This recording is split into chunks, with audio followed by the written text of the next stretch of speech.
What is up? What is up? It is the boy Yo Honcho, and this is Let's Argue. Welcome back to another good episode. Oh man, we got some stuff for you today.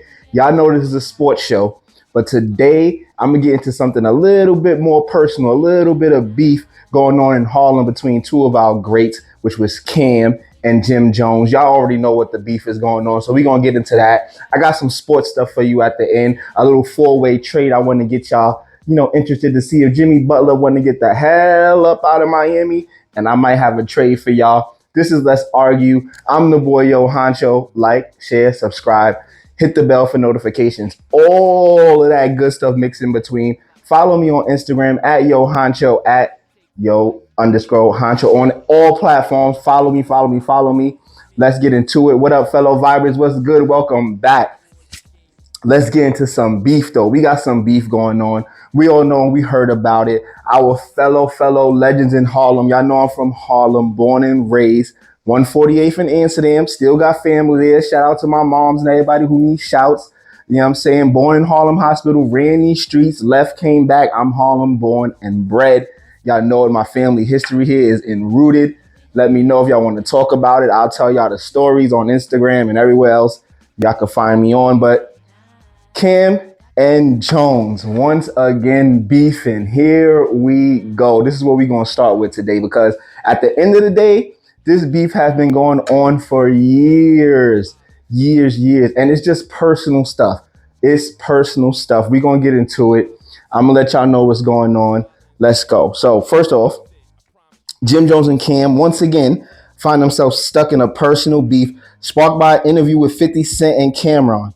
Basically, 50 claimed Jones came to a G-Unit show while Cam and 50 was beefing. Y'all remember that? Cam and 50 was beefing and all of that. And it was a whole thing going on, words and beef songs and Cam by the pool. We all know what happened with that.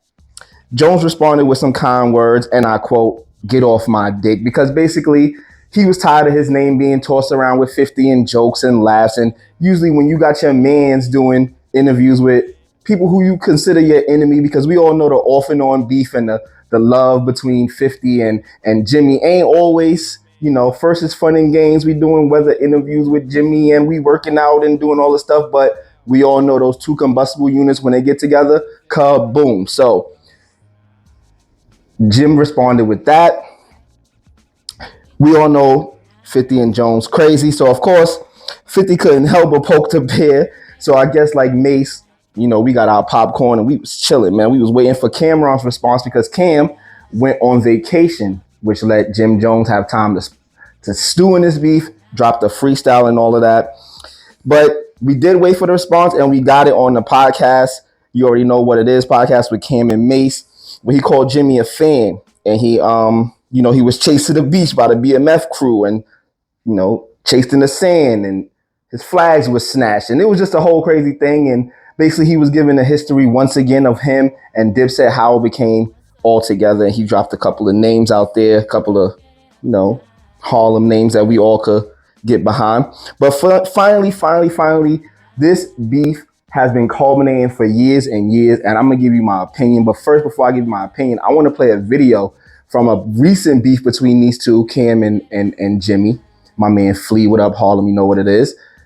Where this beef was taking on its a life of its own almost like 8 years ago. Now, I'm going to give y'all this. Both parties never really, changed their story. It's always been kind of the same thing. But I'm going to play this video for you guys. This is where we're going to start it off. This is going to be our point. This is Camron 8 years ago doing a live video, putting it out for the world, explaining everything that was going on with Dipset, who's had a place in what in the journey, what happened, who was what, who was where, who was the leader, who was the man, everything that was going on. That was going on 8 years ago, but here's a snippet from that clip, and I'm going to show y'all what I feel like is the reason behind this beef, this personal crazy beef between two legends. But here goes the clip. I'm going to play it right now for y'all. So it was cool. Everybody was moving. Jim was moving, I'm moving, whatever. So my album came out. It went platinum. It went platinum. And niggas like, yo, we fucking platinum out here. Yo, it was fucking dope. It was dope shit. So Jim come to my crib in Jersey. This is after we went platinum. And he's like, yo, Cam, yo, what if you think we do a fake beef? And I'm like, why? I'm like, just because he told Charlemagne asked him this question a few months ago on Charlemagne show. Like, if you look at Jim interviews, they be different shit. Charlemagne say one thing, Flexi say another thing. His shits never match up. And that's not a diss. I'm just telling the truth. Not a diss. It's just go look at the Charlemagne interview, Breakfast Club, and then look at the Flex shit. It's totally two different stories. So it's whatever. So he like, yo, Kim, let's act like we got beef. And I'm like, why would we act like we got beef? I said, what we gonna do is confuse the fans and make them pick sides. That don't even make no sense. Why the fuck would we act like we got beef? That don't make no sense. He's like, yeah, you're right. Like, he was disappointed that I wasn't with the shit. That's why today, even to this day, it make me mad, because this was his plan 15 years ago, to act like we got a problem that we don't have. You know what I'm saying? So I'm like, I don't think that's cool. And there it is. Did y'all hear that clip? That was Cam explaining how Jim Jones told him, and it's documented. You can go find Jim Jones saying it. It's documented. Jim Jones, after he dropped Ballin' and he became famous and he knew everything about hip hop that he thought he could know, because he was putting out hit records and getting signed to Koch Records and all of that, while Ken was becoming a legend and doing his thing in Rockefeller. Jones was at Koch Records, putting out hit records. Ballin' dropped there. Everything was going well for both guys, and I guess Jim went up to Cam and was like, yo, let's spar a little bit. Let's spar. Let's show the world, what we doing, because Beef was obviously back then selling records. Y'all remember Beef DVDs? Jay-Z and Nas beef was crazy. Beanie and Kiss beef was crazy. So beef was prevalent back then. We had the Beef DVD game, and G-Unit was beefing. T.I. and Little Flip and all these guys was beefing. It was just like beef was controlling hip hop at the time, and we all wanted it. We all wanted that beef. But as you can see, Cam wasn't with it. Cam was not with it. He didn't want it. But at that time, I just felt like Jim Jones wanted to prove himself. Jim Jones wanted to be the guy. He wanted to show everybody, because I can rap. His story never changed. Let's give Jim Jones his props. His story never changed. You could go document it. Cam played it on his podcast yesterday. Mace taught Jones how to rap. And I used to rap. I used to make hip hop music. I know how hard it is to be a beginner and be to where you are now. So, of course, Jones rapping, working his way through the industry, trying to prove to people he could rap, trying to prove to people like Funk Flex. If you go watch the Funk Flex interview from 8 years ago with him and Jones, where Jones was crying on TV, crying on YouTube for his respect, crying for people to give him the love that he deserves, crying for people to give him the respect and everything that he earned in the industry, his gangster title, his blood title. He went up there to cry for it. And we all felt them, even though Funk Flex is a horrible interviewer. That was horrible. We hated Flex for that interview. But Jones was making his case that he was a big integral part of Dipset, which Cam never denied, which nobody never denied. Their stories both stay the same. How they met 8 years ago, of course, the beef was prevalent. You knew what was going on. Cam was saying that he wasn't from Harlem. Everybody knew that he was from the Bronx and all the stuff that was going on. He had his grandmother there, how they met. None of their stories changed. Both their stories match. Where the story changes is both are now platinum artists. Both want the respect they deserve, but Jim wants the respect as an artist and not just as the background hype man that he was before. He wants that respect as an artist, the same respect Cam was giving Jewels, the same respect that Cam gave to Hove, the same respect that Cam was giving to all the people and his people that he rapped with, McGruff and all of the guys. Jim wanted that respect too.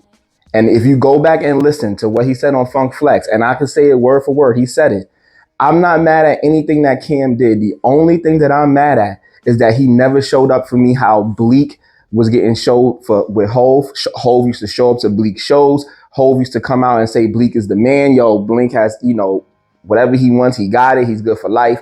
He wanted that. He wanted that love where he said he did the same thing for Jewels. Jewels had a show. Cam would come out. He wanted that respect and love. It hurt him and cried that he could never get that respect from Cam. But to me, if you go back and listen to 8 years ago, all of the stuff that Cam said about him, there was no disrespect there.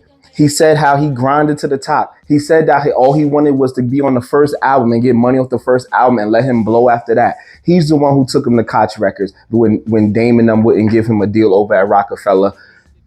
Cam seems to have believed in him, but I guess it wasn't what Jones wanted. Jones wanted that, yo, you the man. You could be the next leader of Dipset. He wanted to be that next guy. We know how business-wise and smart Jimmy is, starting with the vamps and the clothing lines and all of that stuff. We know what he could do. We know how he affects Harlem and the things that he move over here. We know his gangster card never been denied. Him and 50 going at it, we'll see where that goes. But him and Cam needs to squash this, and they need to squash it ASAP. I'm from Harlem. This beef is for no need. It's been going on for years and years and years. 8 years ago, this beef started, and it ended because there was no stance. There was no substance to the beef. Obviously, Jim Jones wants Cam to rap. He wants him to rap. Rap against me. Come on, bro. Rap against me. Let's go bar for bar. Let's go skill for skill. Let's show these people that I came from the bottom to here. And I helped Dipset get to where it's at. I helped you get to where it's at. And now I want to show the world where I am. And Cam never gave him those bars, never gave him that respect. I think that's another thing that hurt Jones, because it's like, yo, 50 came after you, you rapped. Mace came after you, you rapped. And when I'm coming after you, now you don't want to rap. But it's 2025. Obviously, Jones had a plan. I'm coming out 2025. I'm setting rap on fire. This is how I'm going to do it. And obviously, it's the interview that 50 did was just the ammo that Jones needed.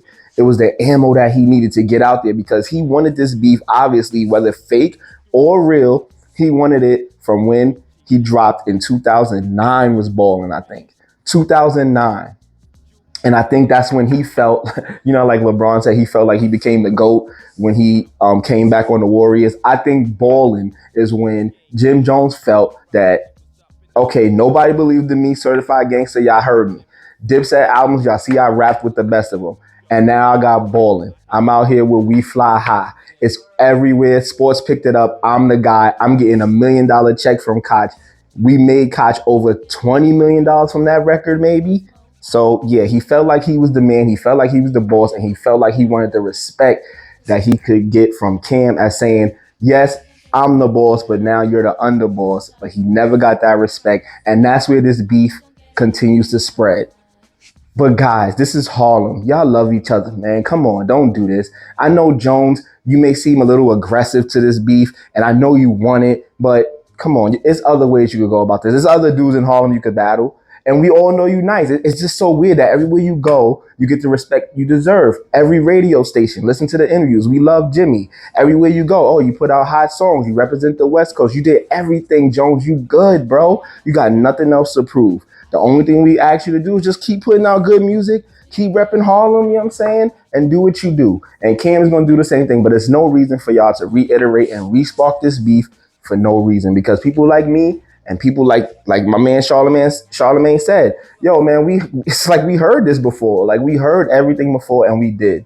This is just an old beef, very personal, sparking back up. And to me, people think that it's about, disloyalty and all that. No, it's just about respect and love.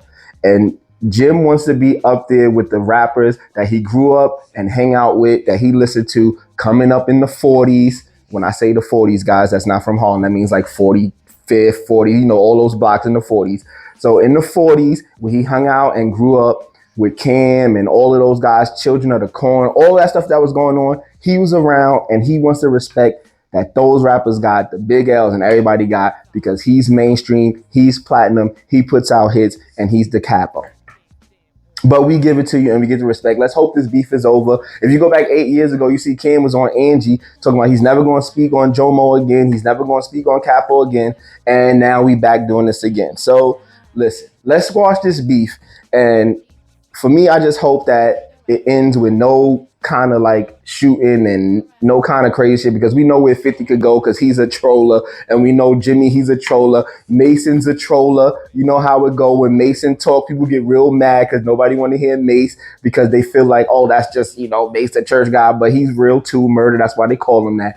But it's a beef that I hope ends, because we don't want to see nobody get hurt. We love all the parties involved. I love 50. I love Mace. Mace was my favorite rapper growing up. You can ask everybody. I think G-Unit is a legendary crew. Cam, you know how I feel about Killer. You know what I'm saying? This show the beat on this show is from Killer. So let's squash this beef. Let's keep it Harlem. Let's keep everything in home, and let's stop talking about Harlem beef and what's going on. Let's elevate Harlem World. Well, the new Harlem, because it ain't like the same. White people took it over, but let's just elevate Harlem, bring everybody back together, and elevate Harlem. Let's get some new music out there. Cam and Jones and all these guys set the tone. Come outside in the summer and bring up these new Harlem rappers, and let's get popping. It's no time for beef. And 50, leave us alone. I know you keep trolling. But let me know what y'all think. That was my take on the beef with Cam and everybody. People wanted my take. I kept getting hit up about it. Yo, how you feel? You see Harlem is beefing again. How you feel? So instead of me saying and responding to everybody separately, I said, hey, I'm just going to come on the pod. I know we talk sports, but I'm going to come on the pod and just give my opinion on Harlem and what should be going on. So let me know what y'all think. Like, share, subscribe, hit the bell for notifications. Tell me if I'm stupid. Am I dumb? Should Jim and them keep going? Should Camron finally? Let me know what's going on. But now we're going to get into some sports, because, I know y'all want to get into some sports talk. Basically, we all just waiting for the trade deadline. You see, it's TikTok. We all want to know where Jimmy's going to go, right? So we all know in this past week and all the things that's been going on in this past couple of months where Jimmy was suspended and all of that's going on. But Jimmy Butler had a private meeting with Pat Riley and told him he wanted to be traded by the deadline. He wasn't going to sign an extension. If he was still with the Heat after the deadline, he was going to play and be professional. But now with Jimmy still being suspended and the Heat changing his suspension from harming the team to refusal to play, I think they want to go up on his suspensions. I think since he don't want to play with the team, I think they're just going to suspend him more. Basically, Jimmy has no choice but to either come back or continue his suspension and miss game checks. But I don't think he wants to do that. I think he just wants to play and be traded. So we're going to see what the Heat do after this 7-game suspension. I think it's up on Friday. I can't wait to see it. But will Jimmy get traded? I hope he does, because this drama is going way out of control. He even sat there and penned a 10-page letter to the Heat and Pat Riley. Who knows what was said in that letter? We keep getting like glimpses and little things of it, but basically what I said in the private meeting was probably what was documented and said, and maybe teams where he wanted to go, who knows. But the boy Yo Honcho, oh, that's right, I'm here with a solution. That's right. I got a 14 trade that I came upon on the internet, scrolling and putting in trades and trying to find one. But I found a 14 trade that kind of makes sense. That, remember those 5 teams I gave y'all last week? Yes, I kind of find a trade that could fit most of those teams in the majority. And I'm going to put it on the screen right now, and I'm going to show you guys what I think. So here goes the 14 trade that I propose. Boom. Yep, there it is. Read it and weep. There it is. This is the 14 trade. The Suns, you see they could get Jimmy Butler and Gabe Vincent from LA. And I just think the Suns could get their guy, pairing Butler with KD and Booker, adding toughness and getting that guy who they could carry you in the playoffs. Jimmy, he could go off in the playoffs. He could get you wins that you don't think you could do. KD sometimes slips in the playoffs. Butler could lift that up. I think that's a good trade. Miami, they're going to get Zach LaVine. I see Jackson Hayes and Christian Woods, both from LA. Zach LaVine from the Bulls. If the Miami, he could get Zach LaVine in the midst of his career season he's having a great season, as well as 2 bigs to bolster their thin bench. They don't really have a bench. And getting rid of Butler, that's the issue who's most important to me. And that'll help Riley and the Heat get off that beef and have to start rebuilding for the future. I think both the bigs there with Jackson Hayes and Christian Woods could help, especially with Bam Adebayo down there. Wood could stretch the floor. And Zach LaVine, he could definitely fit in the Miami Heat culture and definitely fit in with him and Hero. That would be a great pairing. So I hope Miami could do that. The Bulls, speaking of the Bulls, they could get Bradley Beal, and Cam Reddish from the Lakers, some draft capital and all of that stuff. I feel like, oh man, the Bulls, they could finally hit the reset button. You know what I'm saying? They could get that Bill contract. They could turn it into cap space in a year. And Cam, he could defend. He could, he's a good player. He wouldn't be bad. But the Bulls need that. And I feel like getting Bradley Beal, freeing up that space, they need that. And last but not least, the Lakers. Oh man, they need to free up some space with players they're not using. They need to get rid of some of the guys they ain't playing. Plus, they get a veteran big man. You know what I'm saying? And of course, they're gonna get Vujovic. Like I told y'all before, I feel like this trade should go through just for the Lakers, so we can see what they can do with AD. He wants to.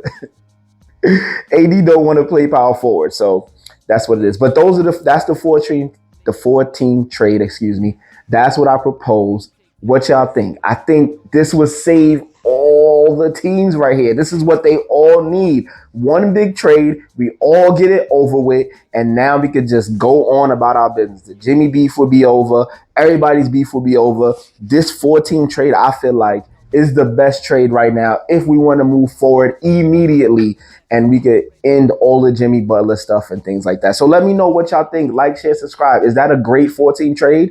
Let me know, man. Like, I've been like scrolling the internet all day looking for stuff, looking for trades for Jimmy, trying to find things, trying to find where he should go. And everybody's saying Golden State. I'm saying no on the Golden State. They have Draymond. We don't need Butler there.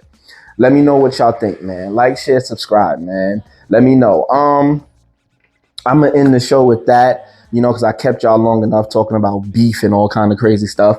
Pause. But we do have our game that we love to end with, of course, which is called bench, start, cut, or start, cut, bench, whatever order y'all want to put it in. And today we're gonna do this 14 trade. We're gonna have some people from this trade. I'm gonna let y'all know who it is. Jimmy Butler, haha. Zach LaVine, haha. Bradley Beal, just to put a little edge on that, and y'all know, come on, bro. I know y'all don't know who I'm gonna start, but I'm gonna let y'all know. Starting Jimmy Butler because I love his energy, what he give. We seen him carry teams to the finals. You already know. I'm benching Zach LaVine because I just love Zach's game, bro. Like, I just love his game. I love the way he get to the middle of the floor, hit that jumper when he's hot. Oh, man. And I'm benching Bradley Beal because I just feel like, I'm cutting Bradley Beal, excuse me. I just feel like his game does not equate to winning. I think it was in too much losing in Washington, too much losing, doesn't know how to win, don't know how to play winning basketball. And I don't think he's willing to learn this late in his career, especially with all the injuries and stuff. So that's why that big three didn't work. I don't think he knows how to play winning basketball and adjust to it. I mean, come on, the man got benched. Come on, I'm cutting that man. But that's our show for y'all tonight. I hope y'all enjoyed it. Enjoy this beautiful week. I'm trying to put some smiles on y'all faces. But we doing something different here on Let's Argue. But come on, man. We talk about everything. We vibing out here. We the vibers. You know how we do. Vibe out. So yeah, let me know how y'all feel. Like, share, subscribe, hit the bell for notifications and all of that. Keep up with this. Help me grow this page. Come on, guys. We got to grow this page. We want to make sure that y'all are getting recognized, that our vibers are getting recognized, and we are out here vibing because why? I vibe for you. But yes, stay cool, stay proper, stay humble, stay Harlem. It's the boy, Yo Honcho. This is Let's Argue. Peace.